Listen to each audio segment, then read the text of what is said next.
আয়নার ওপারে অপু রাত 12টার পর আয়নার সামনে দাঁড়িয়ে দাঁত মাজছিল। সারাদিনের ক্লান্তি শেষে বাড়িটা একদম নিঝুম। হঠাৎ সে খেয়াল করল আয়নায় তার প্রতিবিম্বটি ঠিকমতো নড়াচড়া করছে না।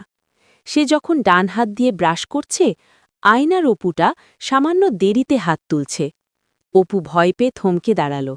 সে স্থির হয়ে আয়নার দিকে তাকিয়ে রইল। আয়নার ভেতরের সেও স্থির হয়ে আছে, কিন্তু তার মুখে একটা অদ্ভুত চওড়া হাসি ফুটে উঠছে, যা আসল অপুর মুখে নেই। আতঙ্কে অপু এক পা পিছিয়ে গেল। ঠিক সেই মুহূর্তে আয়নার ভেতরের অবয়বটি হাত বাড়িয়ে আয়নার কাঁচের ভেতর থেকে অপুর কলার চেপে ধরল এবং ফিসফিস করে বলল, অনেক দিন তো তুই বাইরে ছিলি, এবার ভেতরে আয়, আমার পালা। পরদিন সকালে বাড়ির লোক দেখল অপু আয়নার সামনে দাঁড়িয়ে হাসছে, কিন্তু তার চোখের মণি দুটো একদম স্থির আর প্রাণহীন।